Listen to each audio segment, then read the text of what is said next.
There it goes. Okay.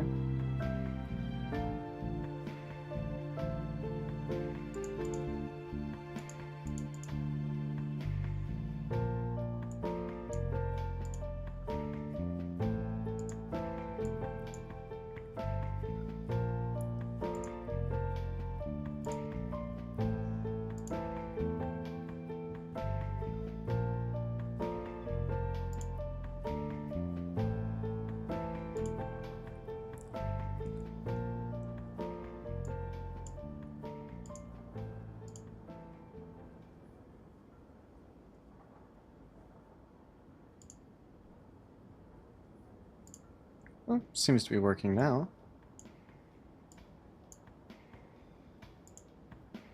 Alright, awesome.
Let's check my downloads real quick.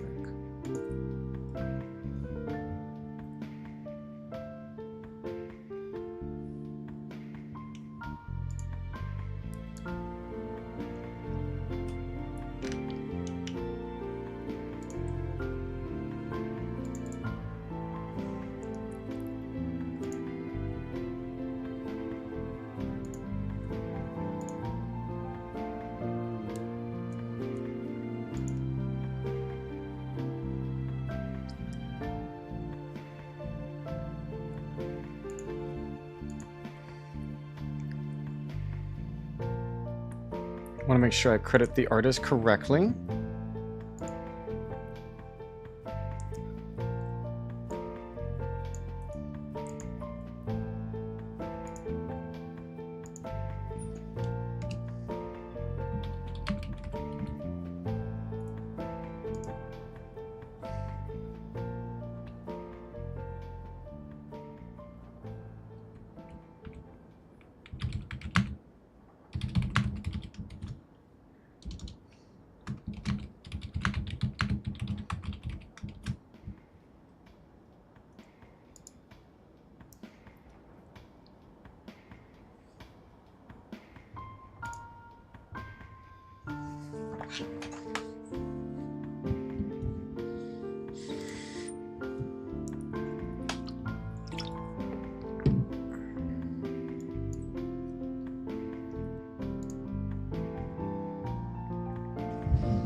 Huh.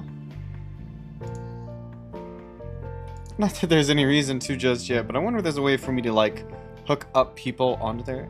Let's just load game.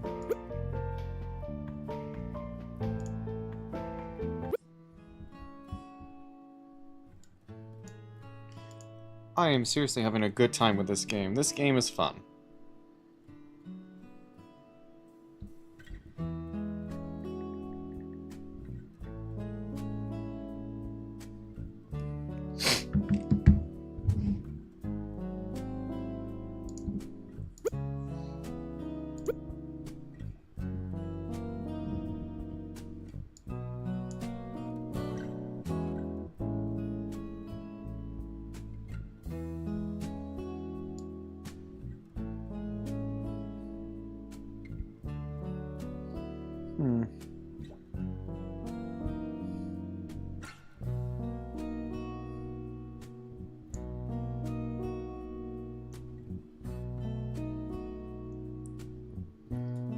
Maybe I should make the words blue.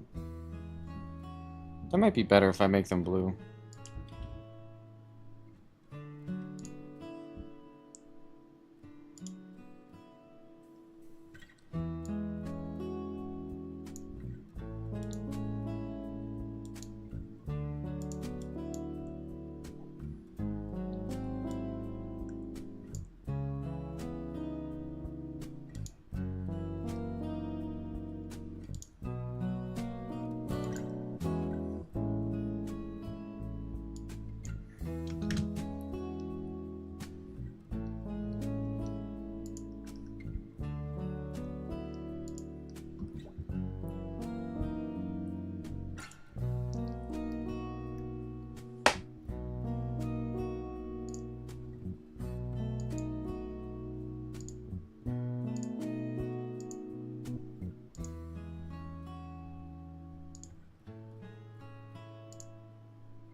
Let's try this.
Interesting.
There we go. Case number 4.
Oh, hello, Exo. Welcome. I'm glad you're here. I can now ask you questions and harass you to a great extent. I now have a text overlay. The only issue is I'm not sure where it should go here.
There might be good.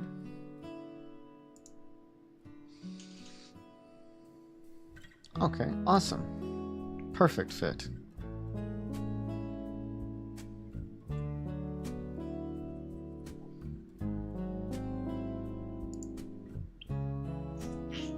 Glad you can make it for this little stream here.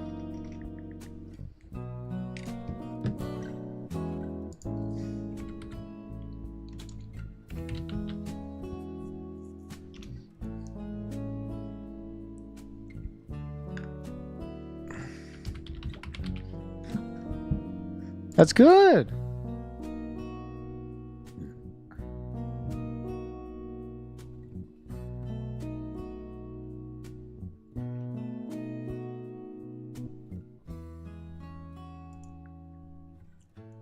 Farm it. Farm it all. Oh, text message.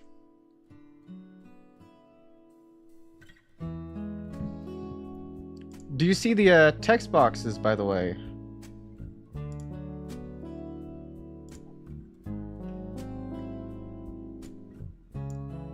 I'm not sure where it should go.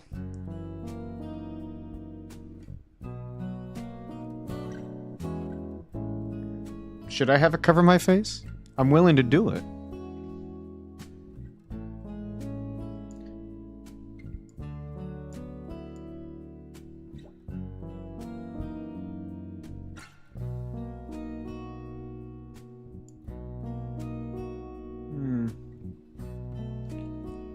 I'm just not sure where to put it. It just seems to be in the way. Can make it smaller, then you can't read it.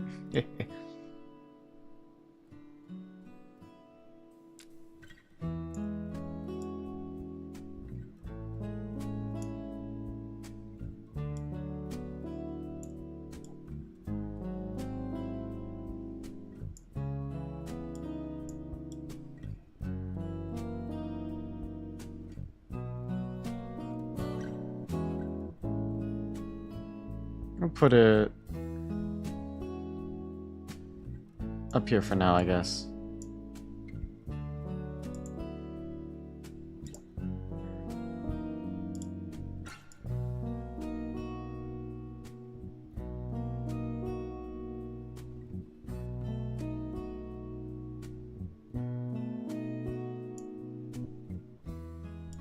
That's not too bad, I guess. I could go there.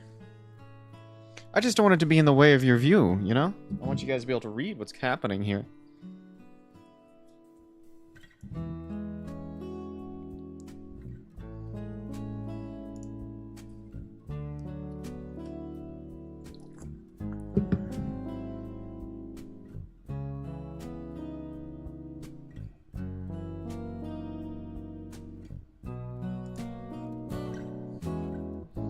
I guess that's fine right there. It's not in the worst place.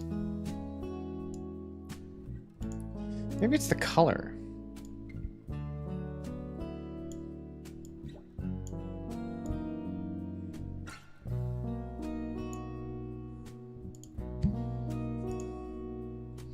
Maybe the color is the issue. Color me this, Batman.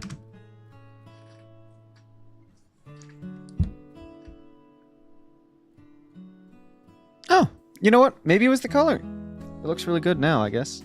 We'll go with that.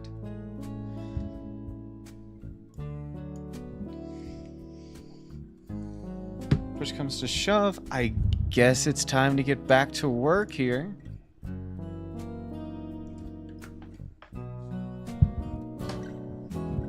As I continue this investigation.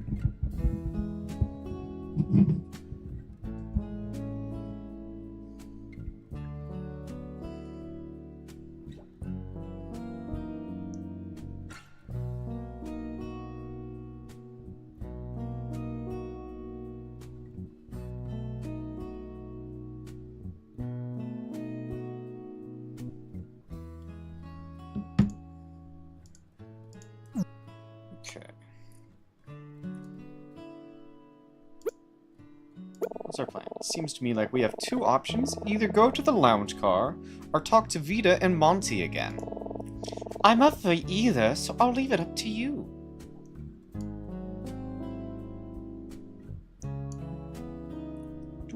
Do I have a lisp? I haven't listened to myself this long, but it sounds like I have a lisp. Ugh, that's why you should never listen to your own voice. You'll hate it at all times.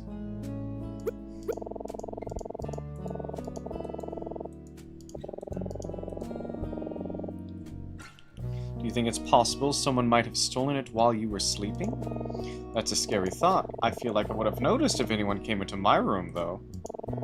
I'm not as heavy sleepy as you are. Give me a break. Either way, we may not have it anymore. But we at least know what it said. To my beloved AK. I wonder if it's really hers. To the lounge car.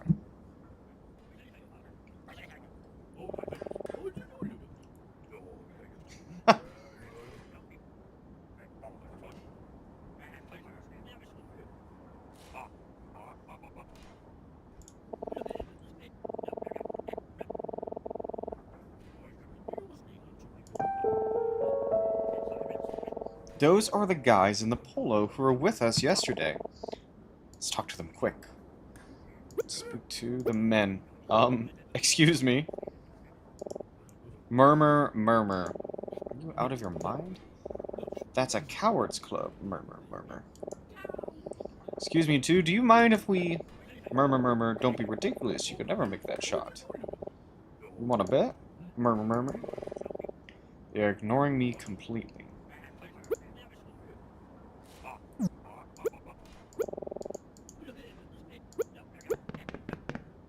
Yo, what up, creepy bar? What up?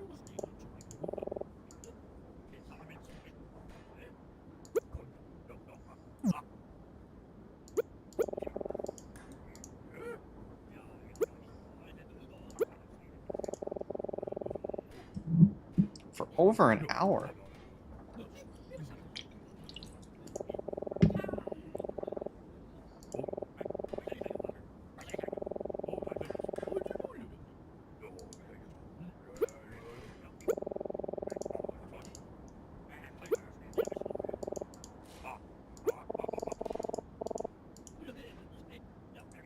course he's flushed today.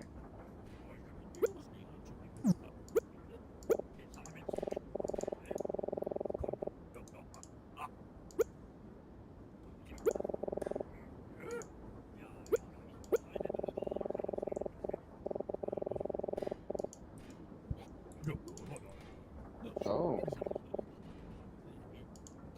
You know a little.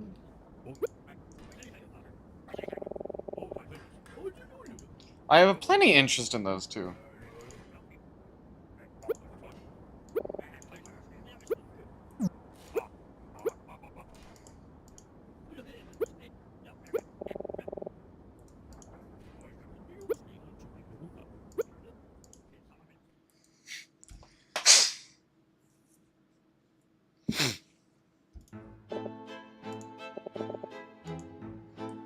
See, doing what you're doing now makes you seem like a villain.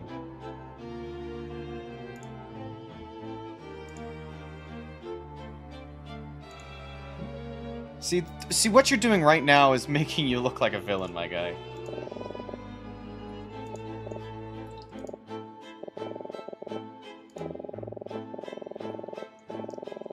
I need those two men to leave so that my customers will return. I have been unable to get them to do so. If you can get them to go, I will tell you a secret about that couple, Vita and Monty. A secret? I can't promise this secret will be useful to you, but I suspect you will find it interesting.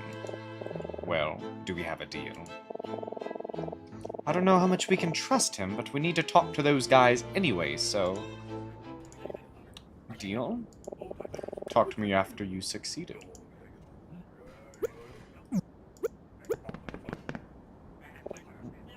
Try again.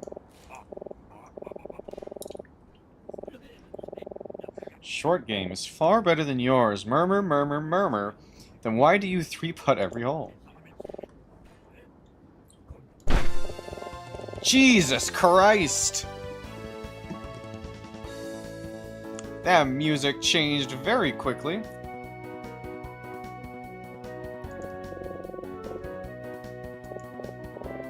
Whoa, whoa, whoa, I'm sorry. It's just, I've been trying to get your attention for a while now.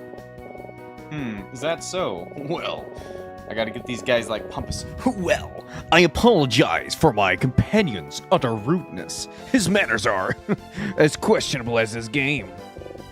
My manners? My game? Why, I oughta... If you don't mind me asking, what were you two talking about? Oh, it's nothing, and I can't do this. There's too many voices at once. My friend Palmer seems to think his short game is superior to mine, where he can't hit a green inside 100 to save his life. Oh god, they're golfers. At least I can putt, Dennis. You can't. You make a mockery of the greens with the amount of strokes you take. Hydrus, do you know what they're talking about? Come on now, my girl. What else would we be talking about? Golf, of course. Can you not tell by the way we're dressed? Oh, that does make sense. Anyway, you said you were trying to get our attention, yes? What do you need?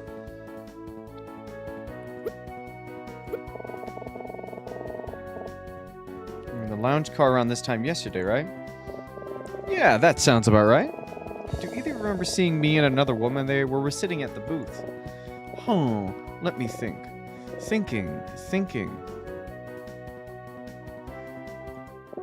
Nope.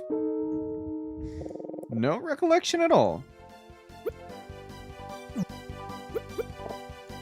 But we were right there. You two were on that couch, and...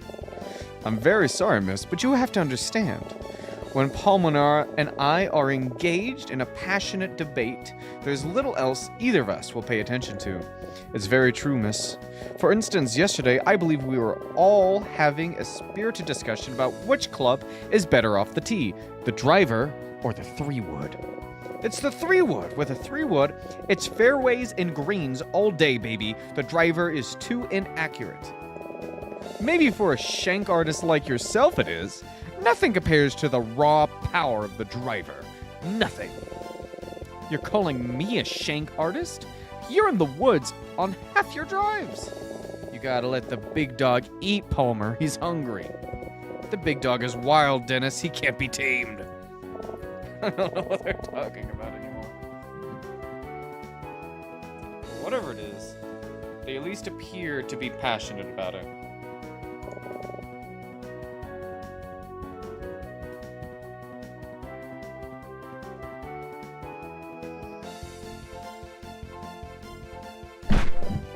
Hey, you! Why don't you settle this for us? What club is better off the tee? The driver or the 3-wood? Let the big dog eat. Oh, man. Alright. It's the driver, baby. Let the big dog eat. It's all about power. No, this can't be. Well, that settles that one, doesn't it? Good choice, kid. You have a promising career in the game ahead of you. I didn't know you spoke golfer. I've never picked a golf club up in my life.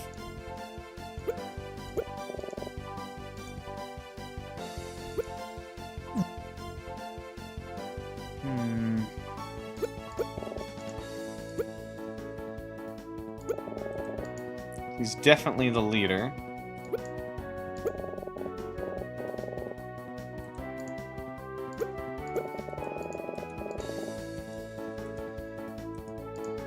Okay, so that's not work. Can't believe it. Another dead end. Of all the people who could have seen you yesterday, it just had to be these weirdos. What a waste. Let's not give up just yet.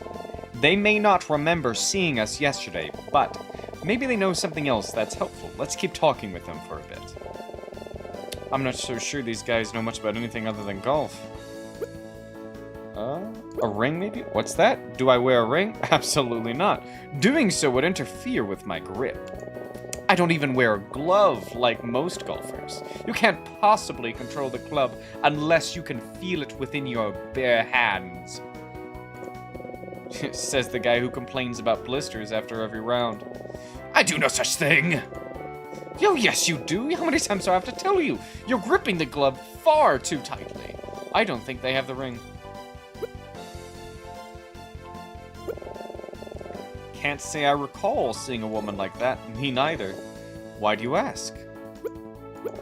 You're saying she's gone missing, huh? That's intriguing. We don't know anything about her. Okay. You want to know about Palmer and I, eh?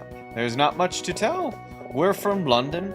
Vendrika was the last leg of our trip. A dramatic and exciting tour of all the best golf courses in Europe. Well, that's what it was supposed to be anyway. Yeah, first the airline lost our clubs in France, then we got mugged in Switzerland. We tracked down the thieves to Austria and got our wallets back, but then our rental car broke down. We hitchhiked with an elderly couple for a while, but they kicked us out somewhere in Slovakia for ruining the vacation.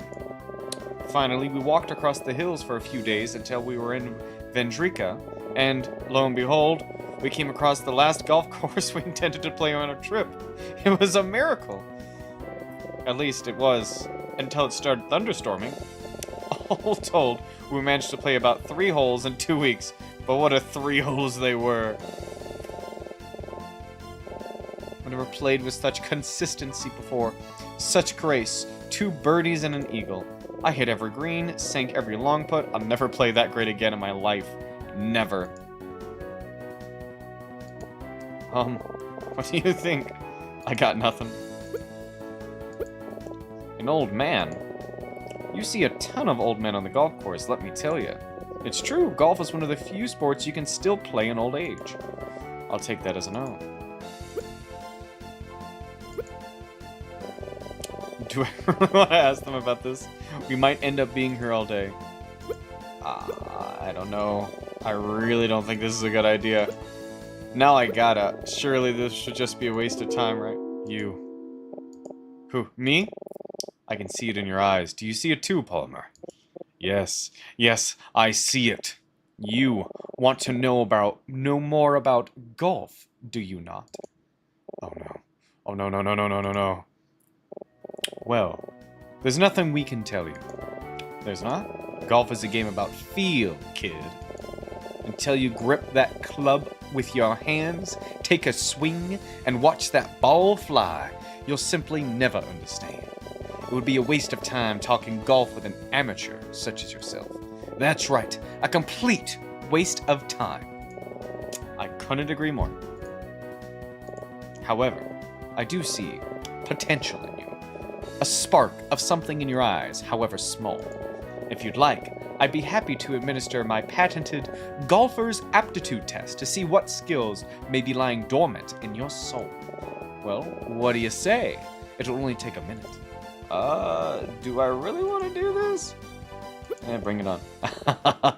Wonderful. Now, if you will just close your eyes. Now, I'd like for you to clear your mind. Forget your surroundings. There is nothing but the sound of my voice. I want you to imagine the sounds of a warm summer day. A nice breeze, birds chirping, insects buzzing, cars going by in the distance. Okay, I can hear it. Now, allow an image to form in your mind.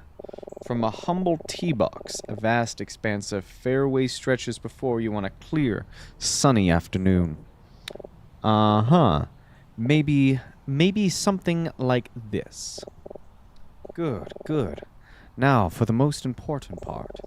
You take your driver out of your bag and place a tee in the soft grass in front of you.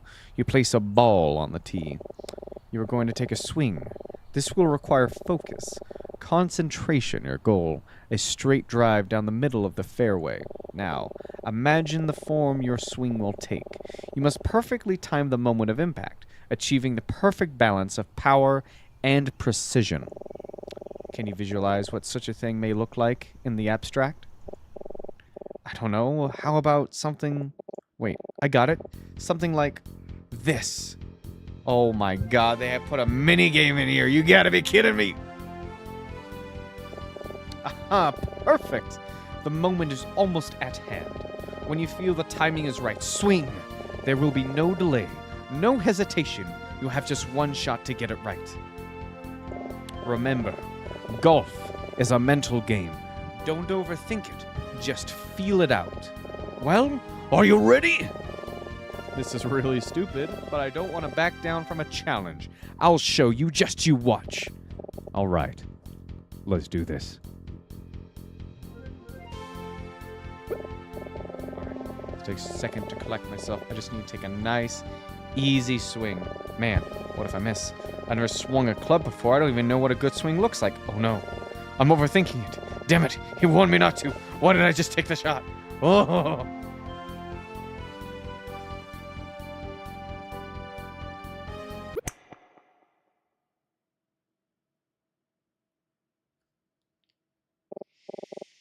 Well, how'd I do? Well, you hit what we call a worm burner. Barely left the ground. It's in a rough about 20 yards out. Ugh, you hate to see it. Can I try again? No mulligans! I'm kidding, of course. Try as many times as you like. It's okay, Hydrus. At least you managed to hit it in the air, kind of. I have to do better than this. You're right. Yes, you're dang right. I'd like to give it another try. I ain't losing on that.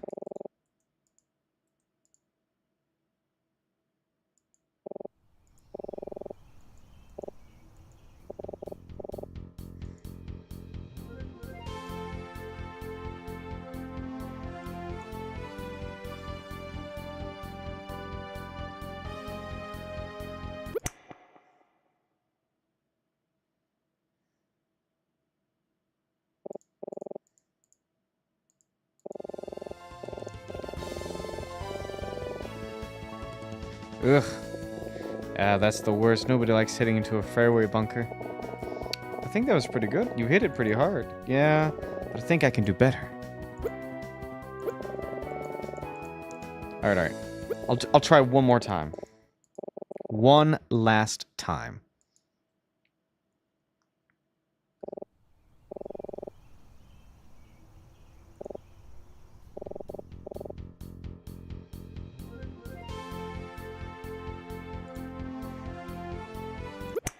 Ah, damn it. Same spot again. Ah.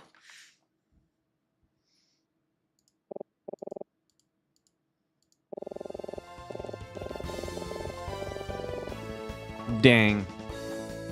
Absolutely obliterated. No hope whatsoever.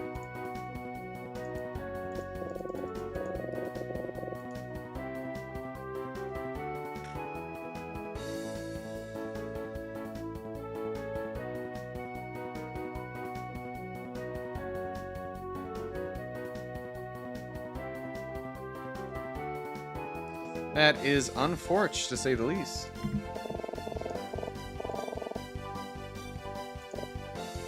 But I think I can do better. Okay, I lied. I'm gonna do one more. One more attempt. I know I can do this. It's like so close.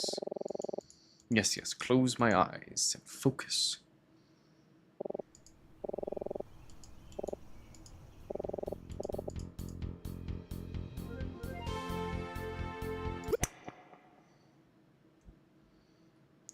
It's a little different.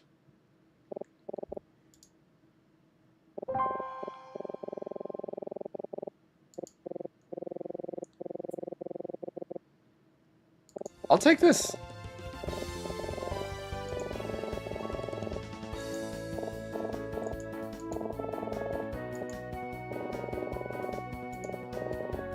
I don't want to invest in clubs.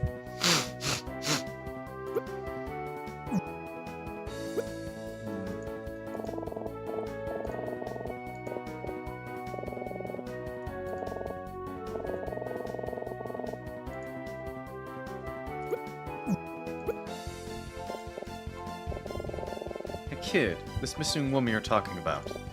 Yeah? What's the deal with that exactly? You've piqued my curiosity, I must say.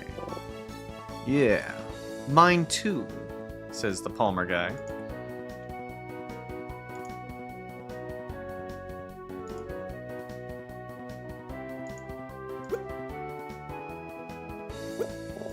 I see. So you met a woman on the train who then subsequently vanished without a trace. And nobody seems to remember her except you. I don't like how they're both giving me this weird smug look. Doesn't fill me with much confidence. Are you thinking what I'm thinking, Palmer? Yes, Dennis. Yes, I believe I am. What are you thinking? This, my boy, sounds like murder. Murder?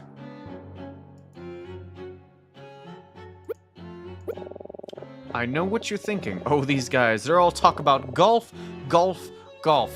Well, I got news for you. Dennis and I are well-rounded individuals. We have many diverse and interesting hobbies. That's right, and one of those interests just happens to be murder. Yeah, I know. Killing!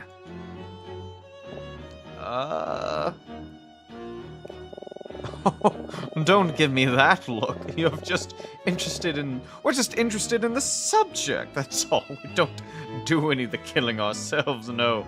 That would be crazy. Why do I not feel reassured? Crazy.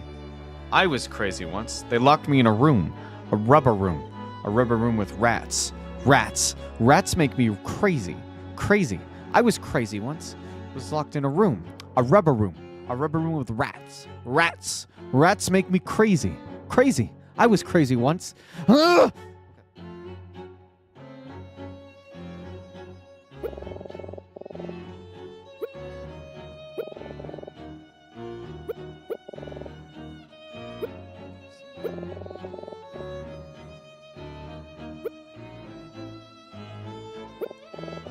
Palmer and I have spent many years thinking about the perfect murder. We've read hundreds of detective stories, seen all the good mystery of films, researched countless real-life cases. Many such stories involve trains, just like this one, you know? There's not a single mystery scenario we haven't heard of. None at all. This missing woman of yours, already I can think of a few theories. Let's assume the young lady is correct, and that she did in fact meet this woman yesterday. That only leaves a few possibilities. Shall I list them all? Emma? Sure, let's hear it.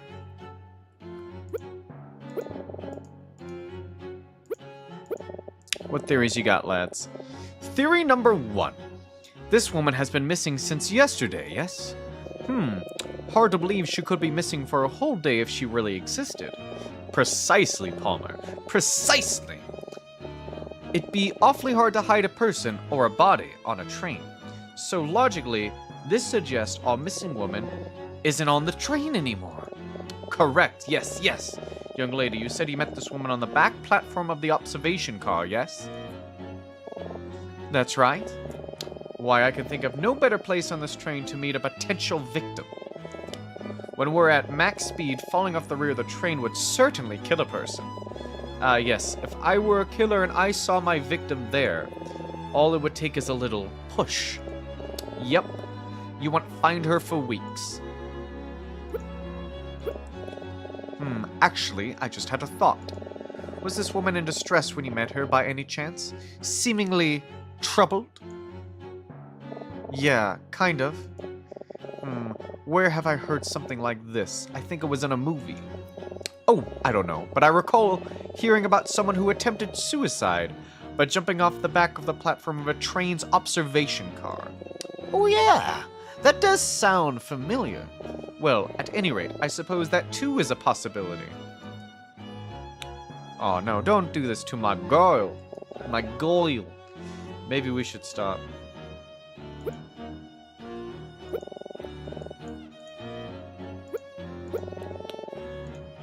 Okay, check with... We don't have to keep listening to this if you're uncomfortable with it, Emma. No, it's fine. I really don't want to think the worst, but we can't ignore the possibility either. The only way we'll uncover the truth is if we'll keep pushing forward. So let's hear their other theories, Hydrus. They may give us some ideas.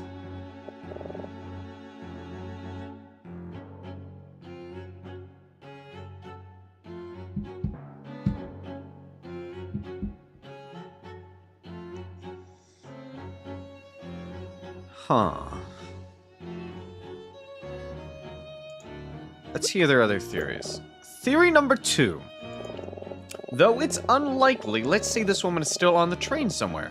Alive or dead, doesn't matter. Either way, if I wanted to hide a body somewhere on a train where it could never be found, where could I do so? Oh, I know. The bathroom.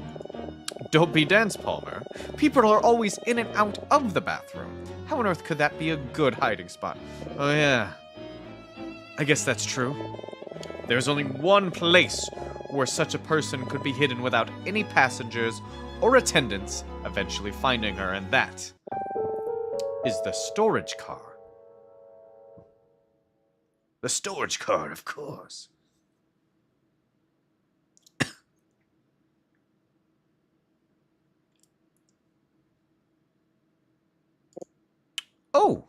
Oh, of course, and somebody's luggage. Precisely.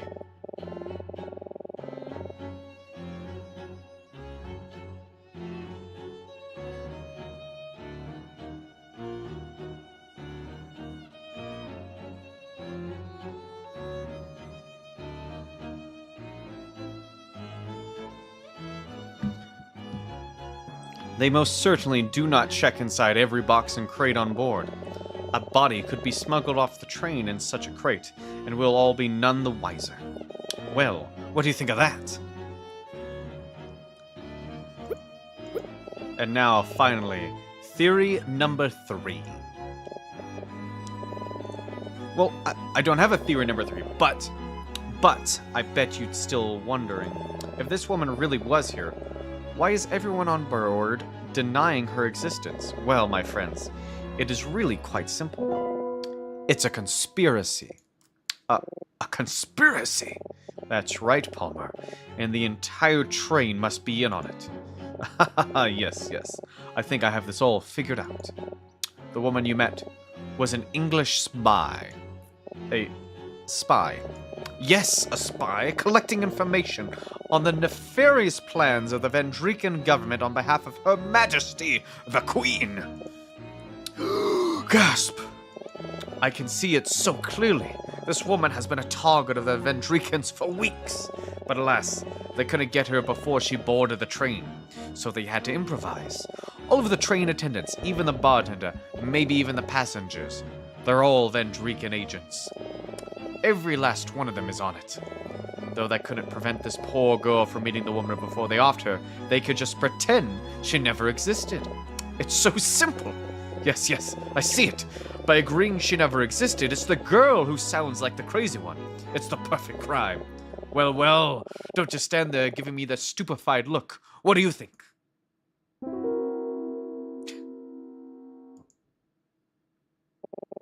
I think you may have gone a little too far in a few places with this theory, Dennis. Well, I liked it anyways. Dennis, wait. Look at the time. What's that? Oh, bollocks. They're about to tee off. Apologies, but Palmer and I must go back to our cabin. The British Open broadcast has already begun and we will not miss a stroke.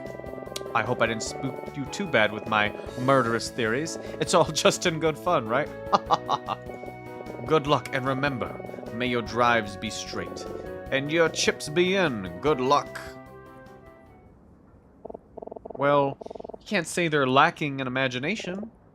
I guess so, but was any of that helpful? Huh. I don't know that I buy any of their more outlandish theories, but they did bring up a few good points. If someone were trying to hide her, the storage car definitely would be a good place to do so. And, as much as I don't want to admit it, we can't exactly rule out what they said about the observation car either. Not necessarily that she was murdered, but... Do you really think she'd do that? I don't know. I really don't want to believe it, but I just keep thinking about what she said to me about how she didn't deserve any kindness. Oh, I hope she's okay. How about we check out the storage car for clues? Yeah, good idea. But before we do that... Oh, wait, that's right! The bartender said he'd tell us a secret if we got rid of those guys, right? Uh-huh. I wonder what it is. I have nothing to say to you. What? Old man?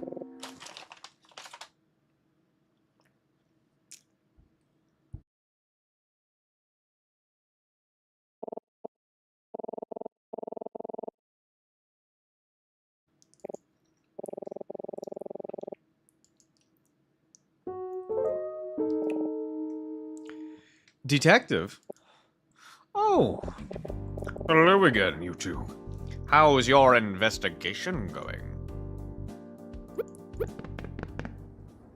Screw you, Doctor. I'm talking to this man.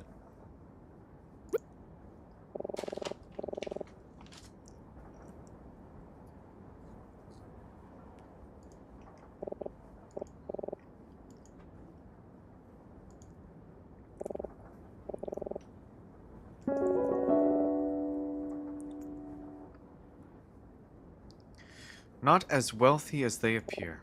They're not? They were at one time sure, but now no. They are most certainly broke. But if they're broke, how can they afford such a luxurious suite? I assure you, appearances can be very deceiving. The husband, Monty, some time ago, he was rather well known in Vendrica as a performer. Sometime later, he was well known as a tabloid curiosity, and now, well, now he's not much known at all. What kind of performer was he? He had to have been a magician. He was. I've said enough, I think. Oh, come on! You can just... What? No, I think that will do. Come on, Hydras, keep pressing him. He has to tell us. Persistent, aren't we? It's not like it's a big secret if you intend to continue investigating. I suspect it'll become quite obvious what the man's profession was. Alright, how about this? Another deal? I will soon be going on break, but later this evening I'll be back in this spot. When I return, if you can tell me the man's former occupation, I will tell you the rest of his sad, pathetic story. Is that all? What's in it for you? Huh, nothing for me this time, to tell you the truth. I'm just having a bit of fun. It's up to you if you'd like to know a little more. Well, you'll know where to find me. Return this evening, and I'll tell you his story. Alright, we'll go talk to the detective now. What up, detective? How you doing? How you doing?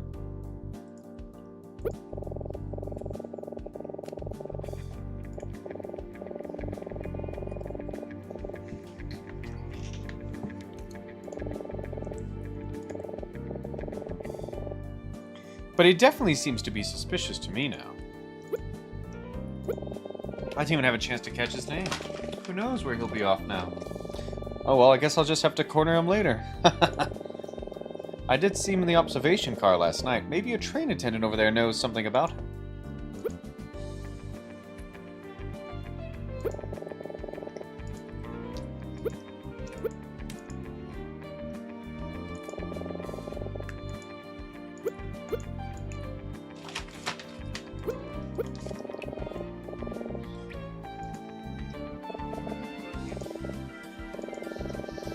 Looks like neither of us are finding much success in our investigations, huh?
Oh my goodness, has my mic been on mute this whole time? Oh no!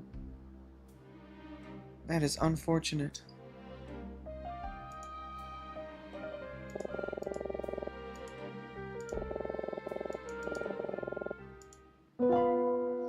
Oh.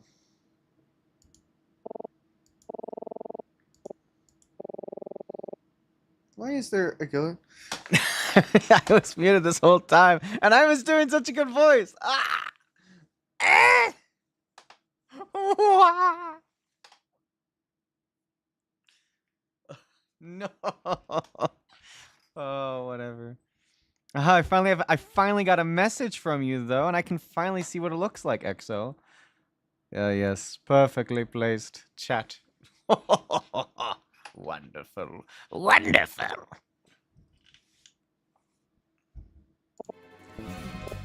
Wait, what is it? Hydrus, there's a head in the basket. Oh, a head?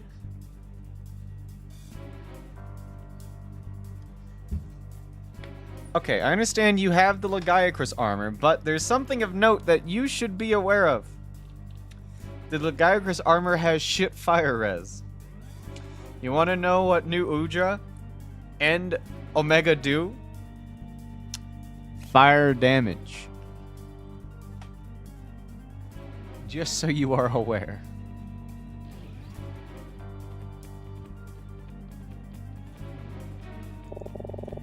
I think I'm gonna be sick. Farron, wait, I think... Yes, it is good with the armor. And... dang it, thinking on it, you know, Gorg Mazios is also going to do fire damage and tar. You haven't... They're going to give him back his tar mechanic. It was a unique mechanic to him, but basically if you're rolling enough tar, you'll get stuck in it. And he'll, like, cover the ground with lobs of tar. And then he can ignite the tar, and the tar will explode. He does blast damage and fire damage. Oh yeah, he's going to be crazy. Because if you have tar on you, when he ignites you with sparks, you will blow up. Oh, also, he has... If they are going to... I'm pretty sure they may do him note for note. He has... Yeah, you need to farm shape spheres. I'm pretty sure there's a hunt going on where you can farm them.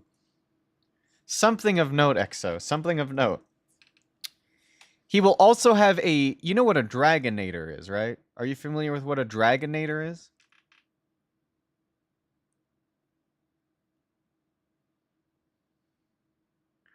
A Dragonator is a super weapon designed to kill large dragons. Typically, those of an elder variety. In previous Monster Hunter games, there's a lot of sections of people setting up a Dragonator when you're about to fight a big elder dragon, and then use the Dragonator on the dragon. It's like a giant spike of damage. It's like a very powerful weapon from the old days that they employ in Monster Hunter nowadays, even then, because it's like the one schematic they've been keeping throughout for a very long time to fight dragons with. What makes Gorgmazios interesting is that he should have a Dragonator on him. Like, his tar is so sticky, he'll have a bunch of, like, man-made stuff just stuck to his tarred body, one of which is a Dragonator that he can kind of use on you, which is very funny. But you can also knock the Dragonator off of his body and use it on him. Gimmicks. A lot of gimmicks. Anyways, back to Emma looking at a head. Oh, this head is just a model. It looks like it came off a dummy or something. In fact, on closer inspection, I'm not sure if this even is a real guillotine. Oh my goodness. I have a funny story. This guillotine reminds me of a very funny story. So... History class, all right? We're talking about history class. We were on about the French Revolution and whatnot. You know, normal stuff in a Western history class of Europe. For a big school project, the teacher gave us an option. The options were build a miniature guillotine and write a little bit about the guillotine in the French Revolution. There was no size restraint on the guillotine. So you could technically build the guillotine.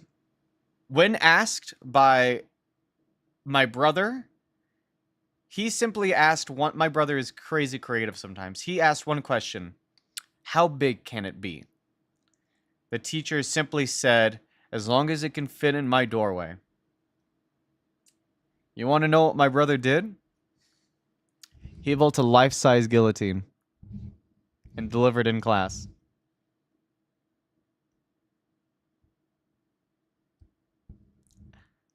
A life-size guillotine. Built it. With the help of our stepfather. He built it. He brought it. Yeah, oh, it was so funny. We brought it to the history teacher, and she's just looking at it like, a student of mine did this. And it's still in display in her class to this day, as far as I know. Not only did my brother pass, but that guillotine has remained in her class for the entirety of everything.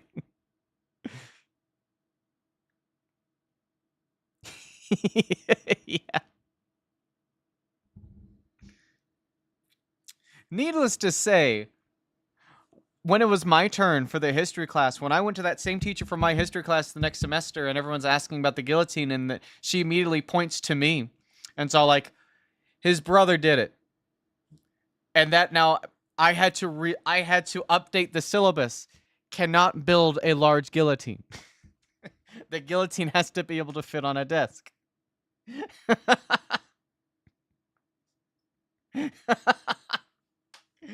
Yeah. Punished for greatness.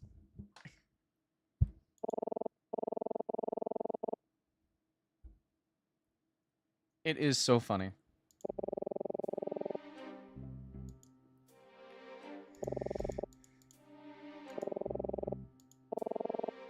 Don't you play guitar, Hydrus?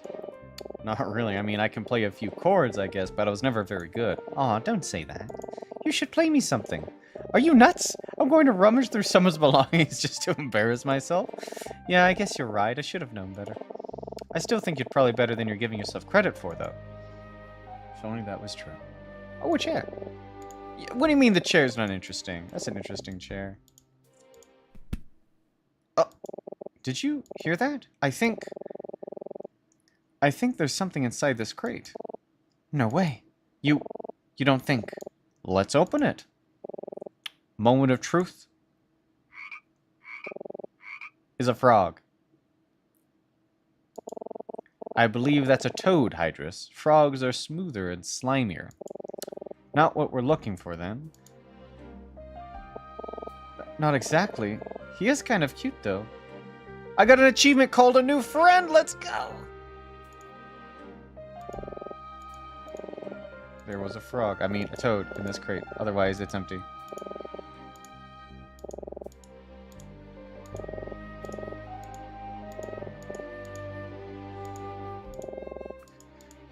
Is there anything I haven't clicked on? I'm pretty sure I've clicked on everything in here. Alright. Let's discuss. I feel like we could search this place for hours. It might not be a bad idea to check the general area. Maybe it'll give us an idea on what to look at next.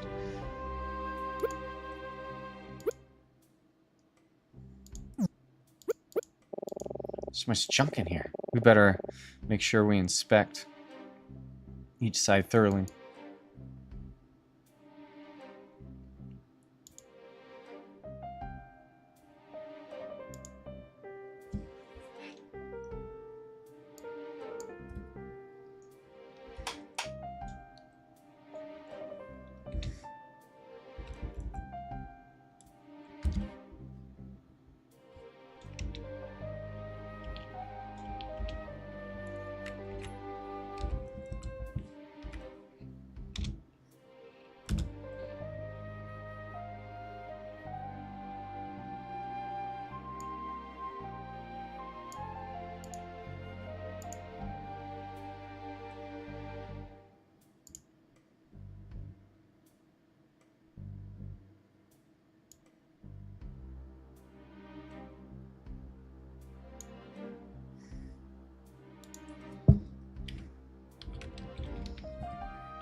Test 5. Test 5. Test 5.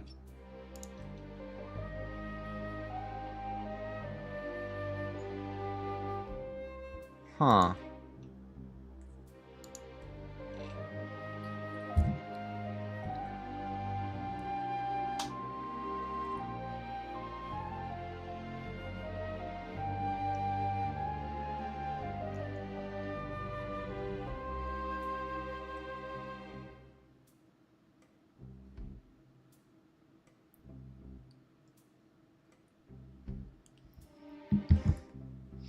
Oh my god, is that a viewer bot? Let's go! What up, viewer bot? How's it going? How does it feel to be a bot?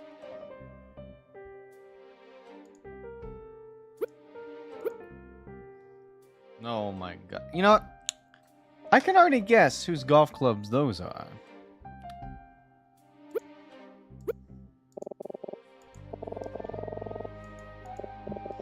You say the clubs were stolen by the mafia or something? Maybe they bought new sets when they finally got to Vendrica? As a souvenir? That is very curious, actually.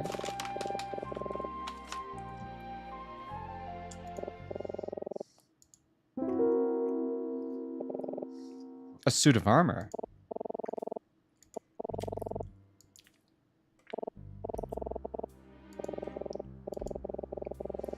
I should say she was an idler. I don't know, maybe I'm just getting desperate.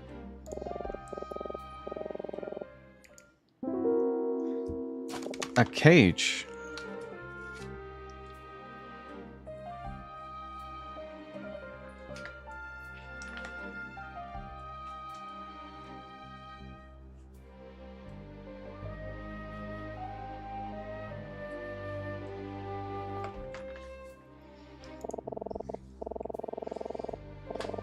What do you think it's for? It looks big enough to hold a large animal, like a tiger or something. If that's what it's for, then where's the tiger? Unless it escaped? Hi, just over there! What? There's nothing there.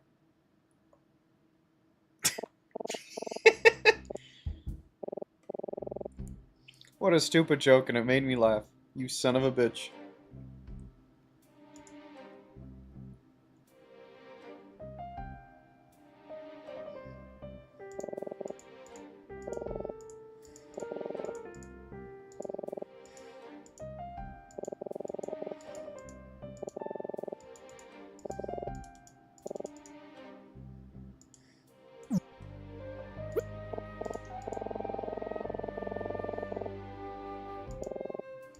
No, I mean, do they have anything in common that you can think of?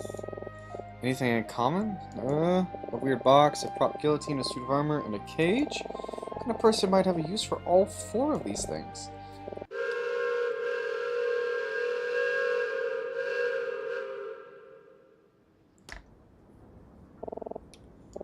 That scared me half to death! Jeez. Right, I knew the train whistle were loud, but that was completely deafening. I guess it makes sense, though. The storage car is pretty close to the engine. Hey, you two, what you doing in here? What? I think he's a porter, Hydrus. Both of you show me your boarding passes now. Boarding passes? Who just carries those around? Mr. Porter, sir. We left our boarding passes in our cabins. We were just here looking for some of our luggage. So you two are legitimate passengers, then.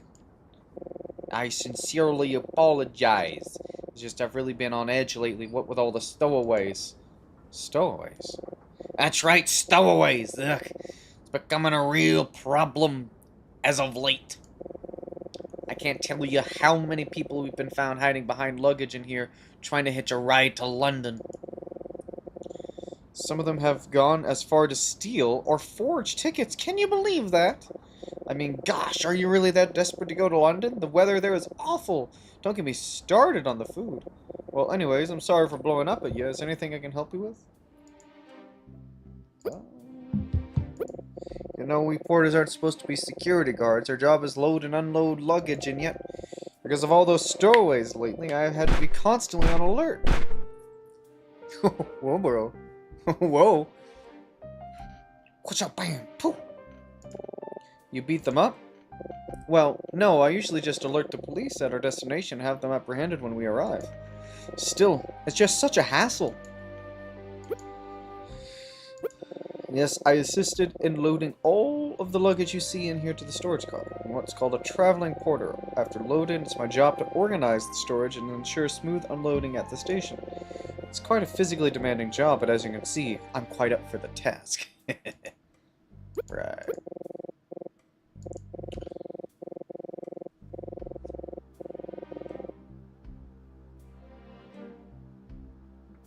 Anything unusual? Okay.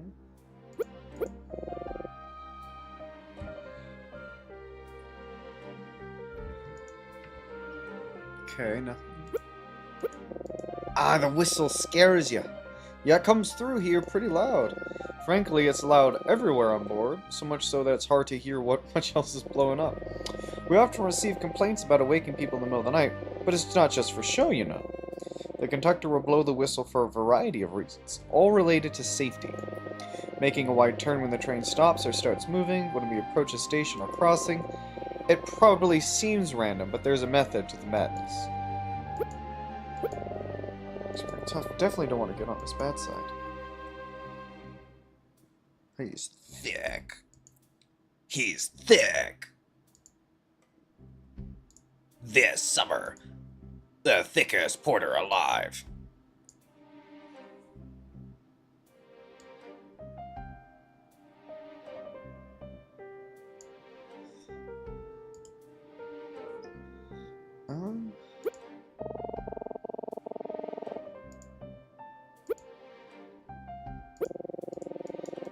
Want to know more about the luggage in here? You and me both, buddy. I swear I was terrified I was going to lose my head trying to get that guillotine on board. All I know is that the weirdest stuff in here all belongs to the same guy, some little fella with a big hat. Monty.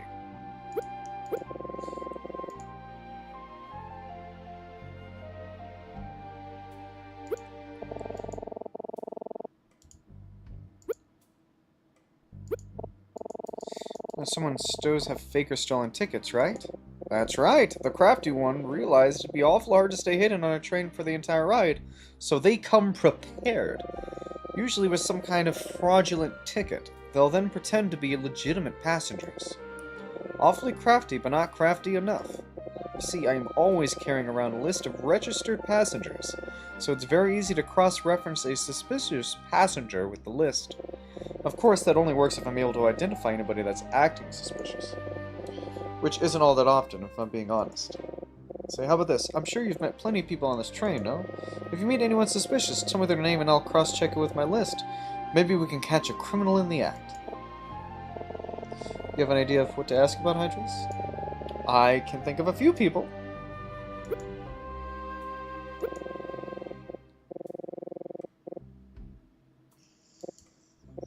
What an ordeal that was. You didn't even tell us who he was.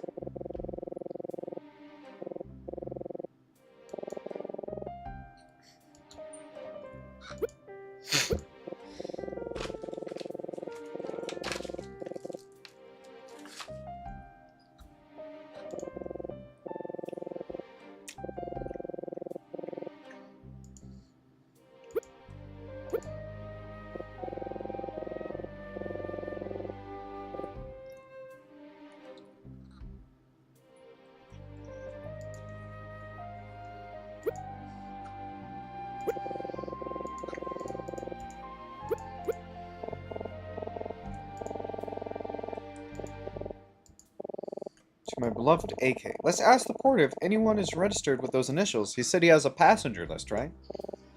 Good idea. You're looking for someone with the initials A and K. Let's take a look. Yeah, looks like there's a couple. Can you tell us their names? Let's see. Alfred Kitcher, Arnold Cross, Andrew Kissinger. I think that's it. Those were all male names. Oh, alright. I don't think any of those are who we're looking for, but thanks for checking. Hydras, do you think it's possible the ring belongs to one of them? I don't know.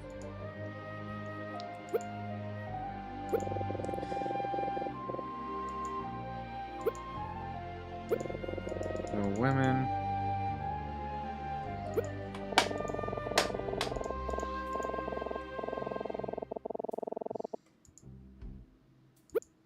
Hmm.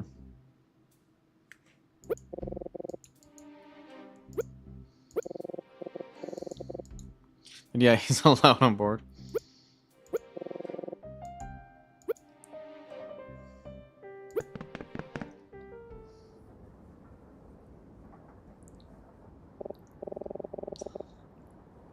Kind of a cool spot. This is the observation car, Hydrus, the last car of the train. The view here is really wonderful, isn't it? The outside platform in the back is such a neat feature. And it's also where I first met that woman. Let's see if anyone here knows anything about her, or that old man. Ooh. Ooh, how jazzy. Who are you talking to, Hydrus? Let's survey the area first. Okay. Hey, peace and love, man. Peace and love. So are we talking to me? Sure, man. Peace and love. Come on, say it with me. How about I just think it? Well, alright, if that's what floats your submarine. Peace and love. Peace and love.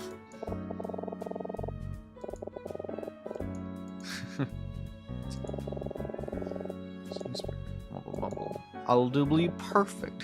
Ah, yes. I just need to meet one man on this train who hates someone in his life as much as I hate my father. Yes, then we can simply trade murders. Haha, yes, we can never get caught. What? What? Trade murders? I think we should keep our distance from that guy.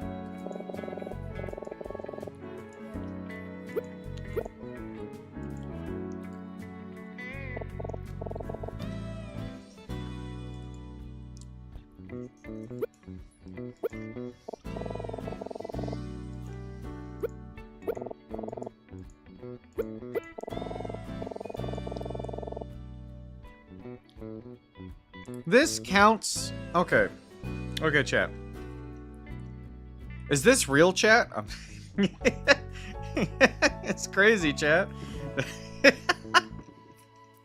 Hey, no. Listen, hear me out. This lady might be the closest we have to the butler next to the other guy. But I don't trust this lady. I think she done it. I think she's our ne'er-do-well.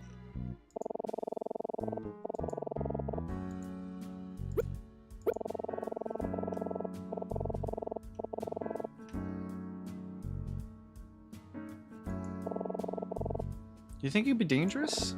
Dangerous? No, I wouldn't say so. The guardrail is pretty high. You'd have to try really hard to fall off. Granted, if you did, you'd probably be seriously injured or worse, but I don't think it's very likely. You want to know about me? Gosh, I don't know what to say. I don't think this is necessary, Hydrus. What do you mean? How about you speak as something important, Hydrus? Damn. An old man. Can you describe him for me? He's kind of short, gray hair, wearing a brown suit, I think. Mr. Fisher. Mr. Fisher. Mr. Fisher was here last night. Oh, he's such a sweet man. What can you tell us about said sweet man? Oh, we talked for like hours last night. He's a real charmer. He told me he's going to London to see his daughter and her family. He said his daughter just had a baby and he's very excited to meet her. Oh, isn't it just adorable? You lost a wedding ring? Oh no, how are you going to propose now? No, the ring isn't mine. It's just something we found on the train, then lost again. Oh, phew. You would have been in serious trouble if that was yours. I haven't seen anything like that, but I'll keep an eye out.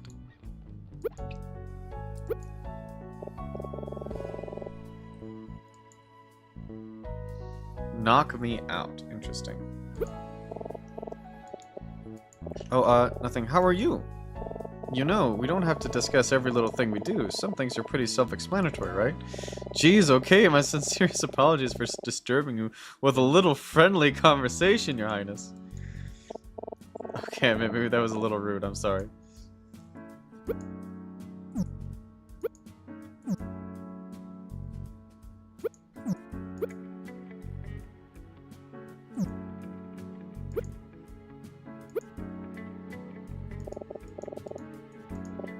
Peace and love, peace and love. Ugh.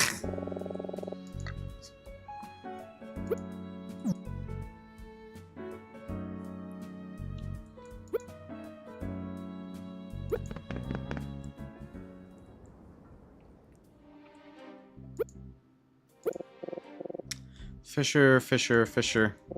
Nope. No Fisher here. There's an old man who told one of the train attendants his name was Fisher. You sure there's no one with that name registered? I'm completely sure. The list. Doesn't lie. Do you know where this Fisher is now? No, but we're told he might show up in the observation car tonight. Good to know. Maybe I'll have a little talk with him tonight. Heck, maybe I'll even bring that detective with me. I wonder what Emma thinks about this development. I should ask her once I have nothing left to ask the porter.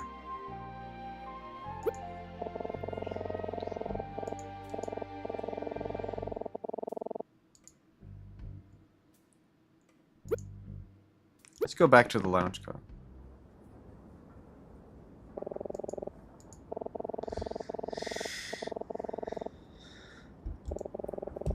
There's not much point being here alone. Let's come back later this evening when the bartender's back.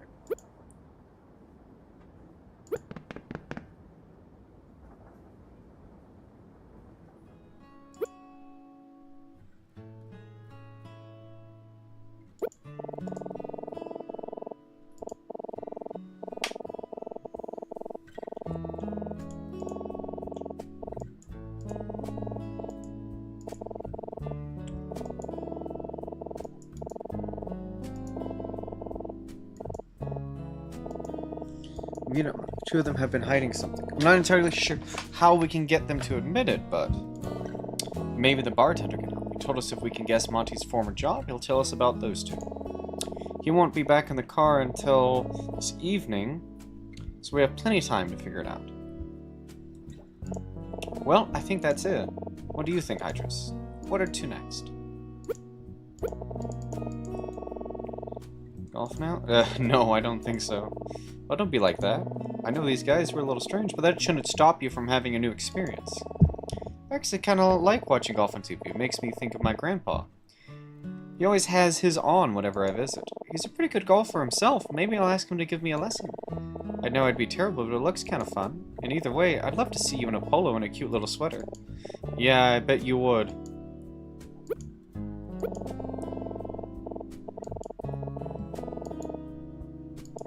Although I will admit, all this investigating has been kind of fun, hasn't it? Yeah, kind of has, in a weird way. That said, we still don't really know what's going on here. Hopefully by this evening we'll have a good guess as to what Monty's old job was. Then we can go back to bartending and find out what he knows.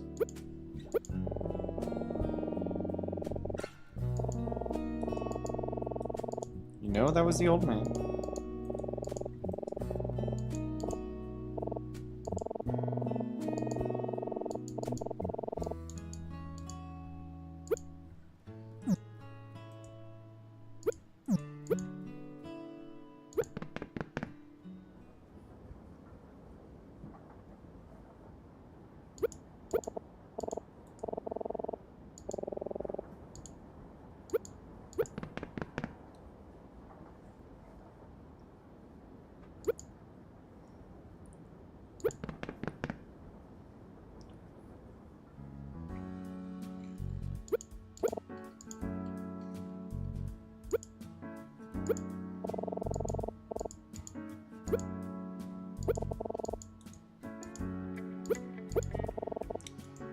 Well, I'm not quite sure where he's staying on the train, but you should come back here in a few hours. He told me he'd come back tonight. I'd asked him to tell me about where he grew up. I think he said he's from Gabrinka? Oh, I just can't wait. Gabrinka.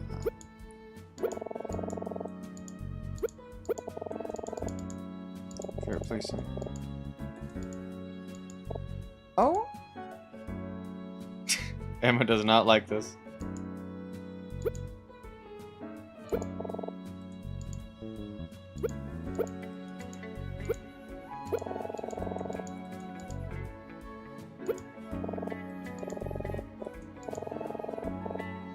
He's from Gabrinka, right? You remember what Detective Daltrey said about the victim from the hotel, right? Otto Keller?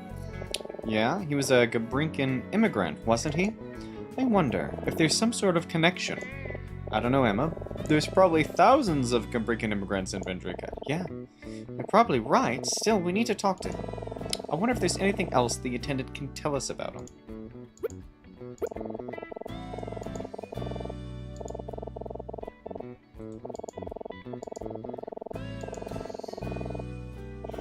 Alma?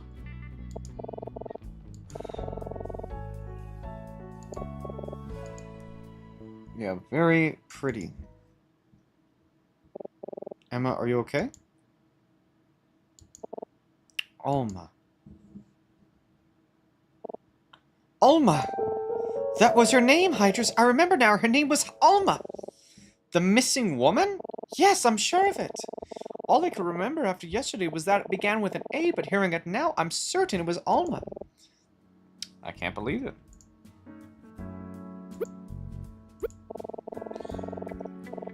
You said Mr. Fisher mentioned somebody named Alma, are you sure? Yep, I'm sure he must have been talking about one of his family members, but I can't remember. So named Alma. Alma.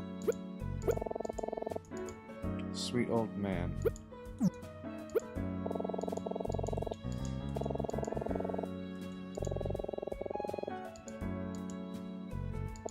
I want to trust my memory, but I just don't know anymore, Hydrus. Is it possible I heard Fisher mention the name to someone in the lounge car yesterday, and that's what I'm remembering? I think you should trust yourself, Emma. I'm sure you're remembering right. Yeah, you're right. I know what you told me. I can't start doubting myself now. Let's stay focused. We need to talk to Fisher as soon as possible. It's still early. We should keep investigating the other cars until tonight, or when he comes back here. Who knows? Maybe we'll run into somebody else who could tell us something about him, or Alma. Thank you for your time. No problem. If you need anything, you know where to find me. Yeah, lady.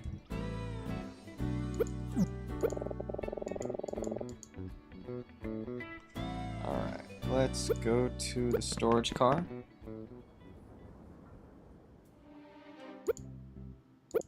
Nope, no one named Alma registered here. Kind of surprising, actually. That's a pretty common name around these parts. Interesting. But that is where the line is drawn.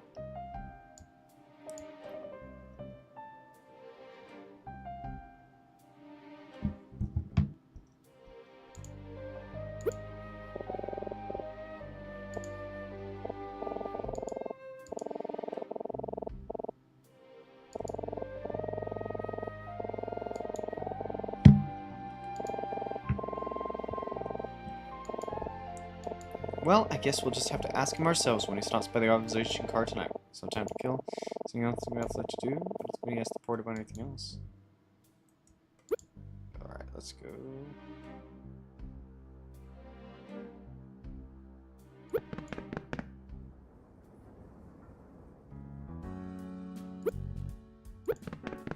Lounge car?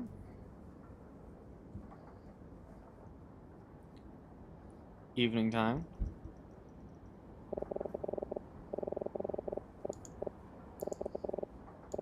Is that Professor Martin and Detective Daltrey?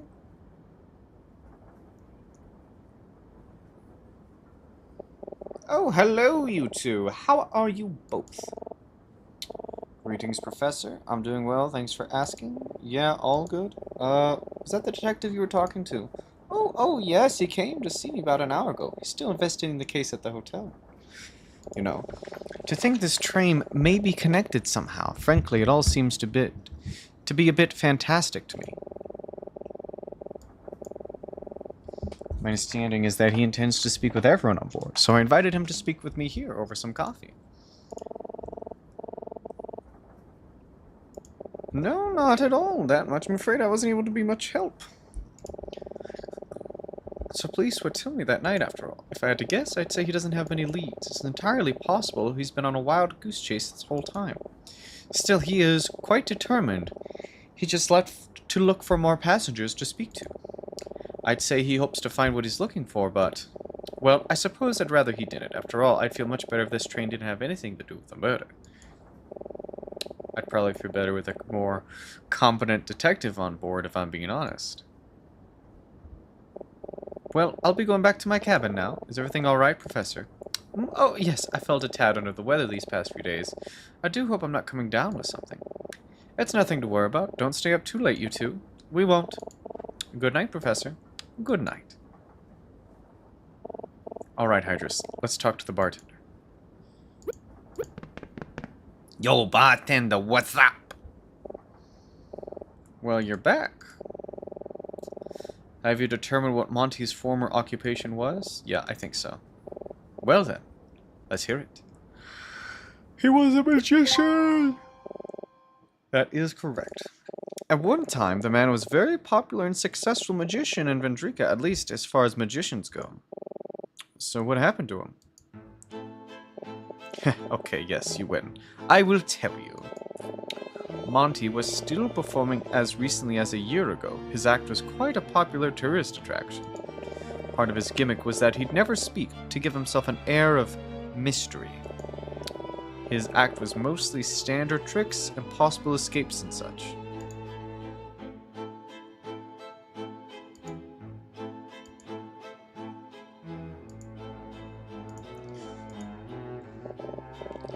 But one night, something terrible happened.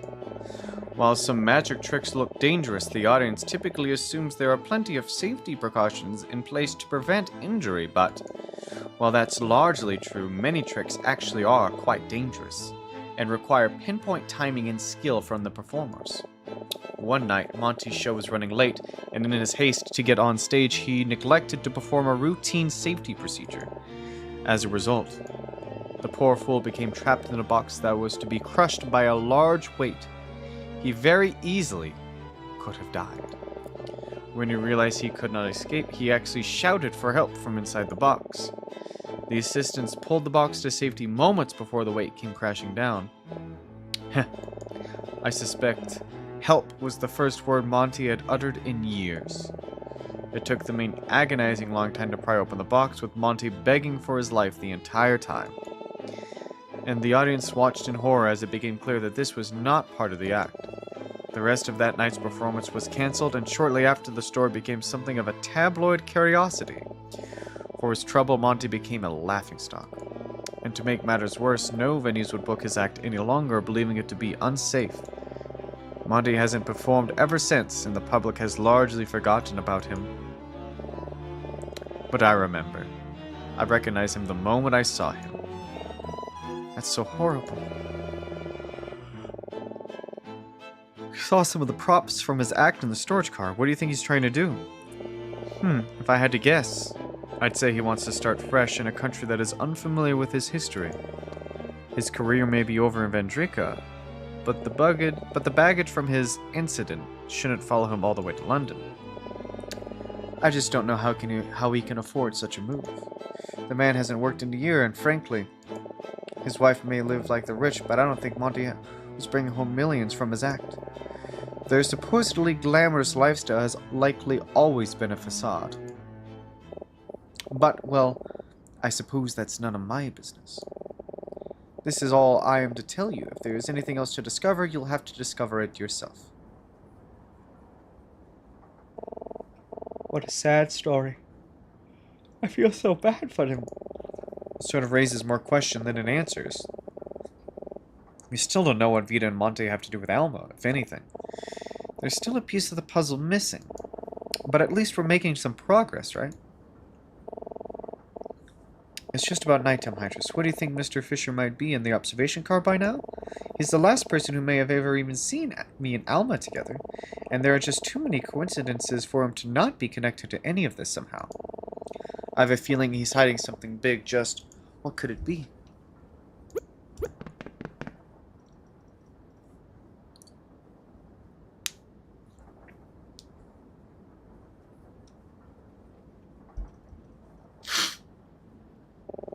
There he is, right on schedule. Alright, here goes nothing.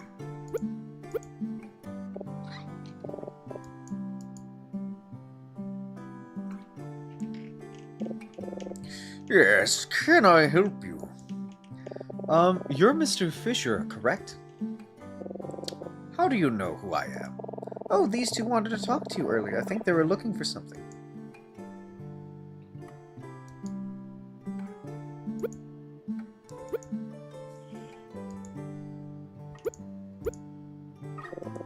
don't know what you're talking about.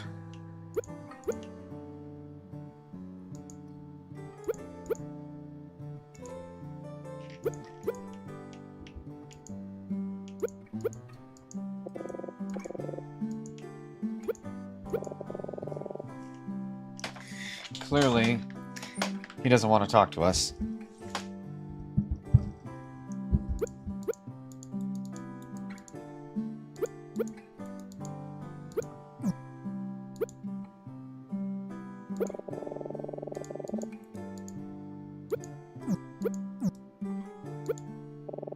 Not very talkative, huh? He didn't want to talk to Detective Daltrey either. What is he hiding?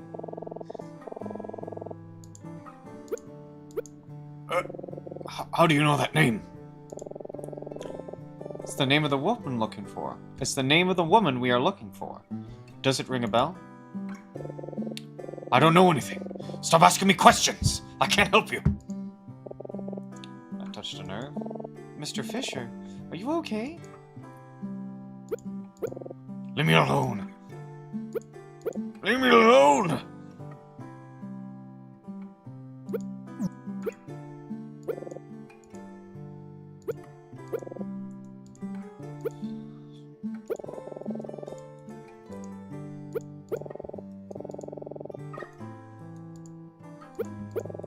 He indeed is very nervous.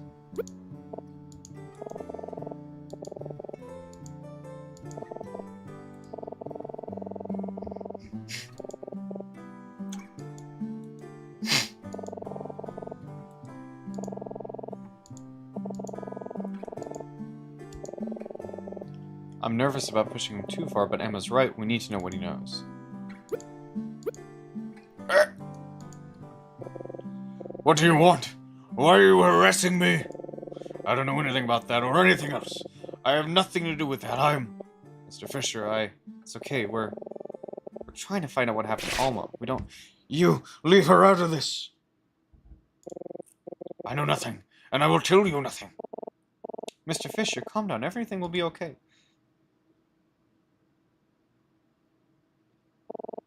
Mr. Fisher. We know you're not registered for this train, and so does the porter. He may already be looking for security. Emma! Not registered? Is that true, Mr. Fisher? There's no reason left for you to hide anything from us.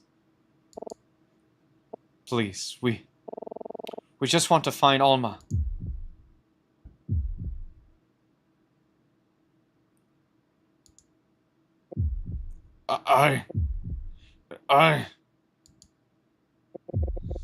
I won't go back. You can't make me go back. Oh, that is a weapon. That is a weapon, and it is armed and dangerous. I have a gun. Don't come any closer, I'll... My God. Stay back. I'm warning all of you.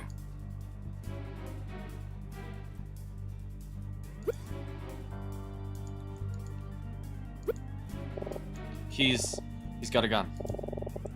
I don't know what to do. I'm so scared I can't even move. If we don't do something quick, he might... But what should we do? He looks scared. Does he think we're trying to hurt him? Maybe this is all just a misunderstanding. Maybe. Maybe I can reason with him. Mr. Fisher, you don't have to do this. We're not trying to get you in trouble. We're just looking for someone. Shut up. You're trying to trick me. You can't make me go back to Vendrika. You can't. I won't. Why is he so afraid to go back to Vendrika? Be quiet. Go away. I know we're all... He looks terrified, but why? It's no use. He's not listening. Is Emma okay? Mr. Fisher, I'm sorry, I didn't mean to. I mean, I'm not... Shut up! You can't fool me! I remember you now. You two were talking to the detective. You're with the police! You're gonna take me away. He's gonna take me back and then I'll... No, I won't let you. Mr. Fisher, we're not with the detective. This is just a misunderstanding. You don't have to do this. I don't have a choice. If I go back to Vendrika, I'll be killed. They'll kill me just like they killed Maxwell. Did he just say Maxwell? Where have I heard that name? Drop the gun. Detective! It's over, Fisher. Drop it.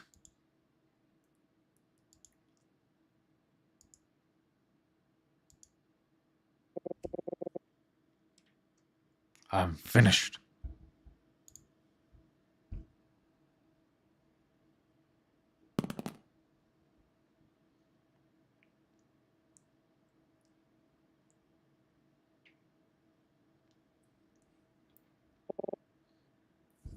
No bullets.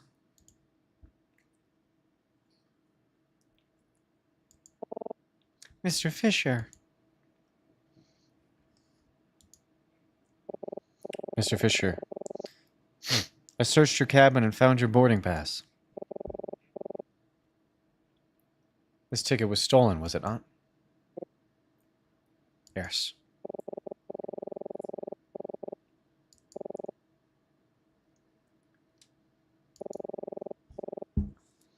Do you mean Edison Maxwell, the lawyer? Yes, that's right. The lawyer that Otto Keller, the victim from the hotel, used to work for. I think you better explain yourself. What are you doing on this train? Can you ever forgive me for this? Yes, Mr. Fisher, of course we forgive you. I need to explain. From the beginning. I came to Vendrika 25 years ago with my wife and my young daughter from my home in Gabrika.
It doesn't matter. In the end, she left without saying a word. My life hit rock bottom. That's when I met him. Maxwell. He introduced himself to me with a proposition.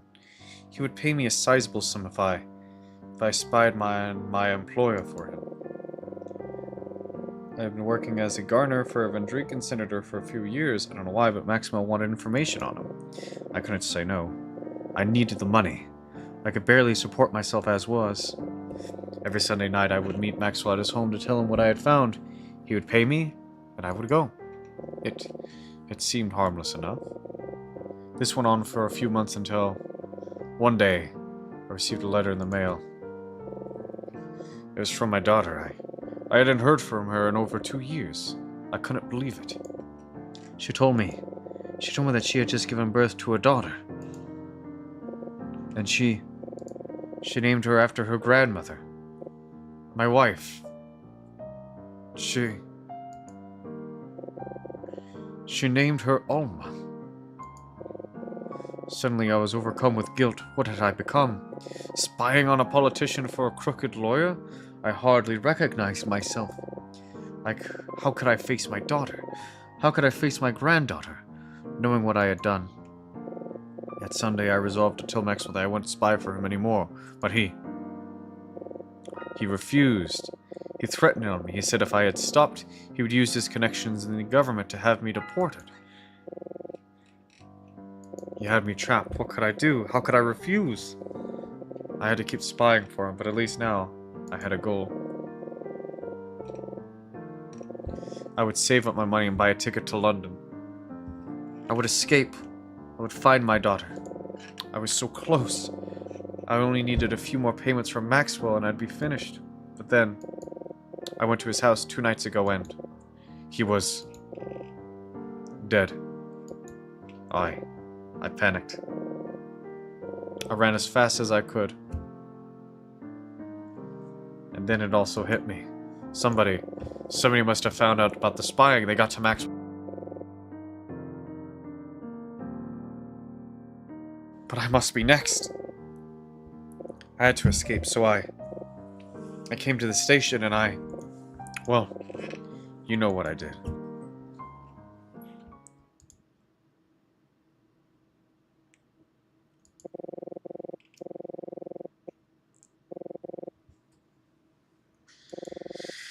I'd soon be in London, reunited with my daughter and her family. Mr. Fisher.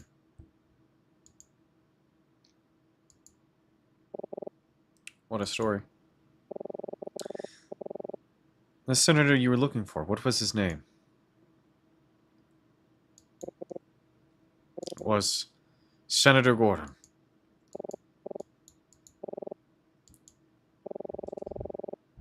Professor Martin's old friend? Officer, I'm begging you. Please let me stay in London. Don't make me go back to Vendrica. I just want to see my daughter. I just want to meet my granddaughter. I just want to meet Alma.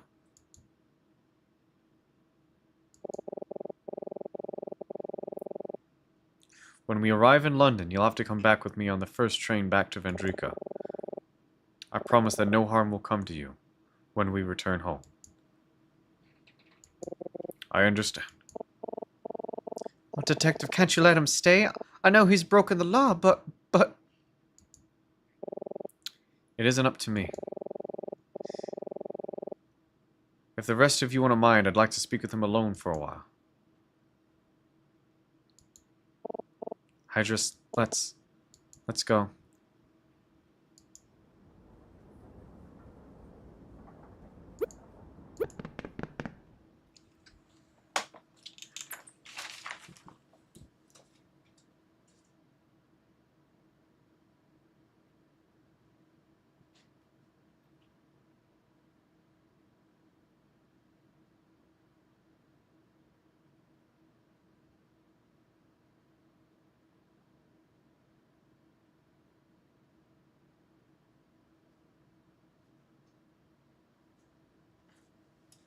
Damn. It's a rough one.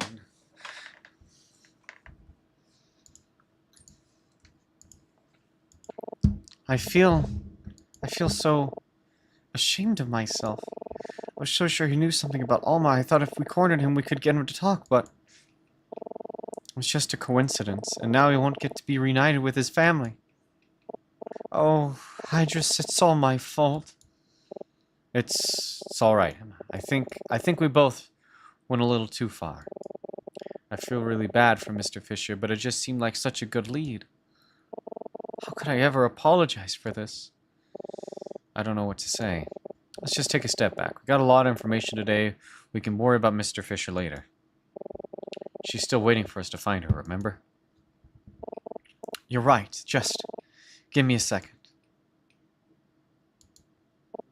Okay, let's review what we learned today. Just like last time.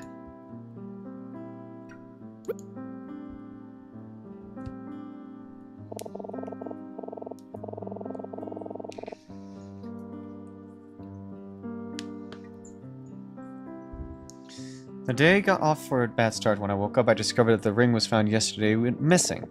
I searched my cabin for over an hour, but I couldn't find it anywhere.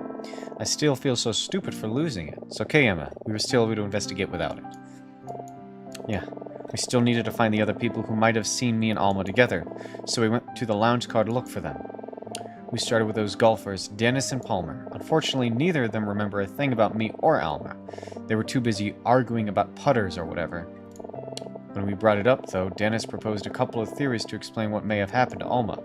Some of them were a little ridiculous, but, well, what do you think of Dennis's theories, Hydrus?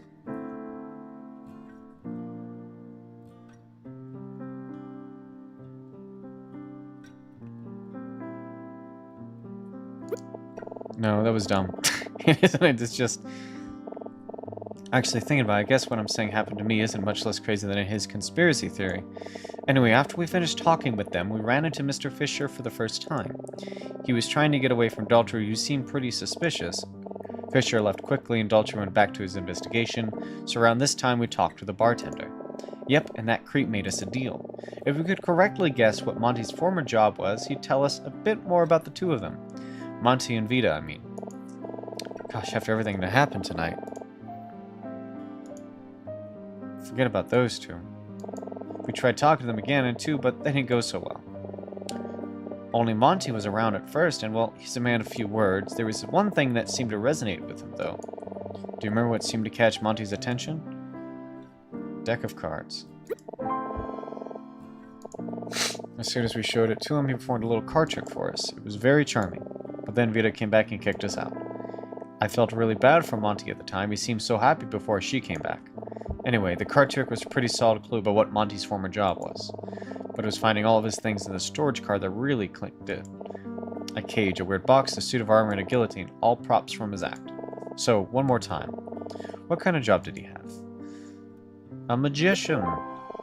That's right, Monty used to be a magician. It seems so obvious in hindsight. Once we figured it out, we talked to the bartender who told us all about Monty's past. Apparently, during one of his shows, he neglected an important safety procedure that almost cost him his life. After that, he became a laughingstock, and no venues would book his act anymore. How sad. It's just, if Monty's been out of a job for so long, could the two of them really afford a luxury suite on this train? The bartender seemed to think they must be broken. They must be broke. It doesn't make sense. They just have to be hiding something. We need to get them to talk to us. Somehow. Yeah. Okay. Let's talk about Mr. Fisher. We asked the train attendant in the observation car about him. She told us how excited he was to see his family in London, and that he had mentioned to her something about a woman named Alma. Hearing that name jogged my memory. The woman we've been looking for told her name was Alma. I'm sure of it. After that, I was certain Fisher must have known something about her. It turned out it was just a coincidence. The Alma that Fisher was talking about isn't the same Alma. Do you remember who exactly it is? His wife and his granddaughter. Exactly.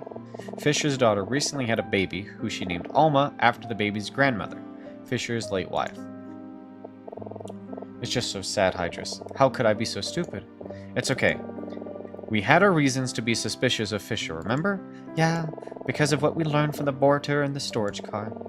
When we first talked to the porter, he was a bit agitated. Apparently, they've been dealing with a particular problem on these trains lately, and that problem was stowaways. Apparently, he's been finding stowaways on the train very often recently. When we told the porter about Mr. Fisher, he confirmed that nobody with that name was registered for this train, so it seemed pretty likely that Mr. Fisher was actually a stowaway. At that point, all that was left to do was to talk to him ourselves.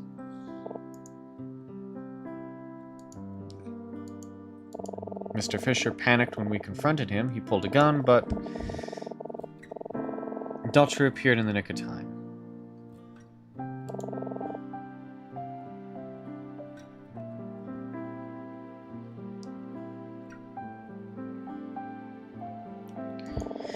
He was working as a spy for Maxwell, the lawyer whose death Daltrey is investigating.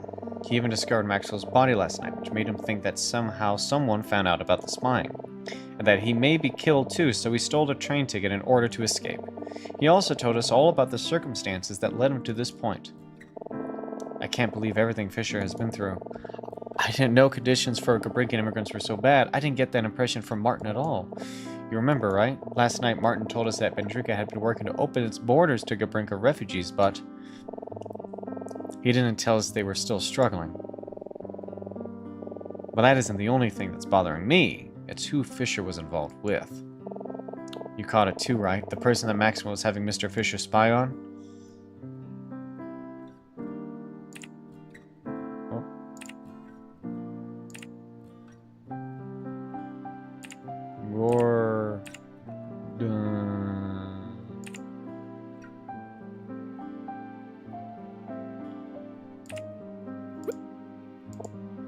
Yeah, it was Senator Gordon.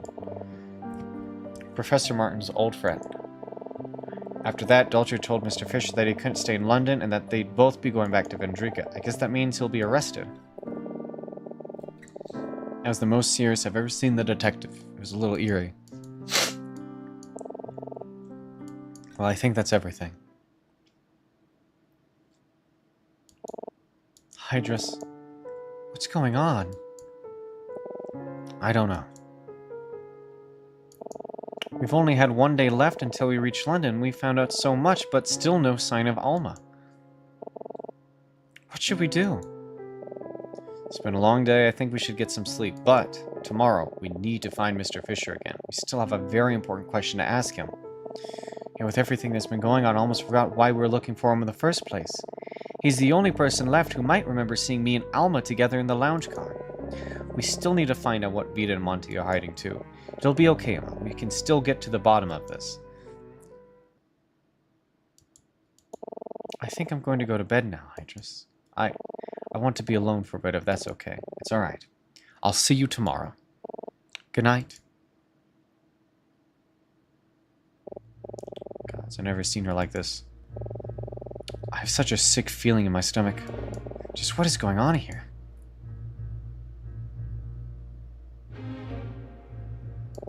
I think I'm a little scared to find out.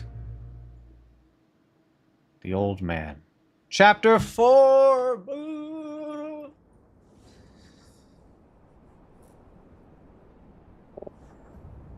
This shall be my stopping point for the night coming up here.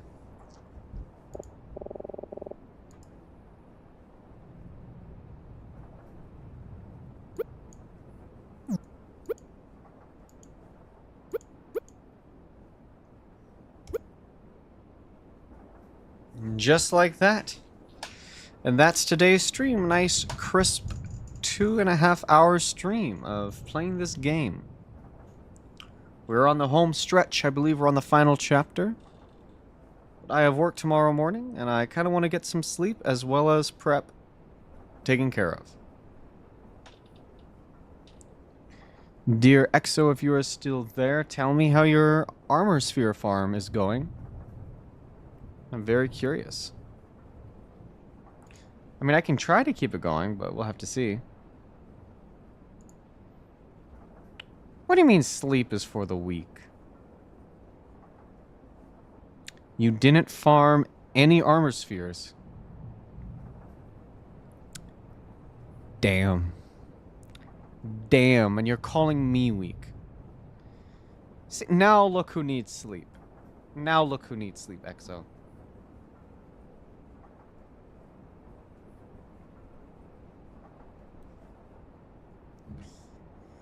I realize I have to do laundry too. Oh, yep.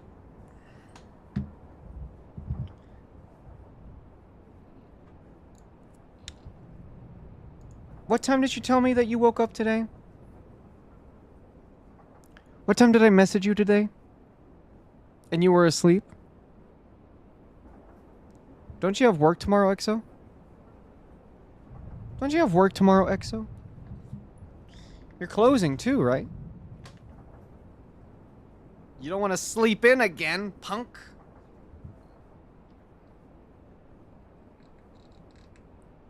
Right.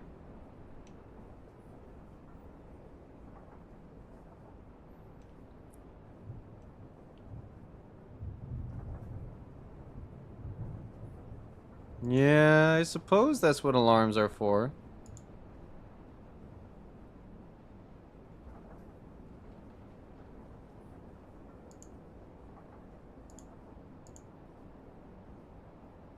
Well, regardless, you have a good rest of your night.